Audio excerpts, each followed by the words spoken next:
మీరు already leader తీశారు కదా సార్. లీడర్ 2 తీస్తే అంటే రానా గారి హీరోనా లేదంటే ఆయనతో డిస్కస్ చేశారా సార్ ఏమైనా? లీడర్ 2 అని అనుకున్నాను, ఏం డిస్కస్ చేయలేదు. రానాతో మేము కలుస్తూ ఉంటాం కాబట్టి మాట్లాడుతూ ఉంటాము. దానికి అది తీస్తే మాత్రం రానాతోటి తీస్తాం. అది సీక్వెల్ అంటే అక్కడి నుంచి అర్జున్ ప్రసాద్ ఏమయ్యాడు అన్నది కంటిన్యూషన్ అవుతుంది. ఎందుకంటే అందులో ఒక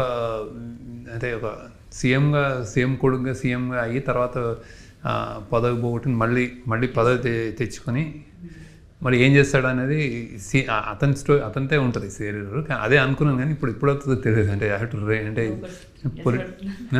3 years పడుతుంది సార్, 3 years 2 years ఏమో. అంటే బేసిక్గా అంటే అది చేస్తానా వేరే చేస్తాను కూడా తెలియదు నాకు. అంటే బేసిక్గా ఆ కథ ఆ పొలిటికల్ సిస్టమ్ ఇప్పుడు ఉన్న డైనమిక్స్ మారిపోతున్నాయి. అప్పుడు ఉన్న సిస్టమ్ ఇప్పుడు ఉన్నది కాదు. సో అది అట్లాంటి అనుగుణంగా రాయాలి అది. So will see, I don't know. Okay.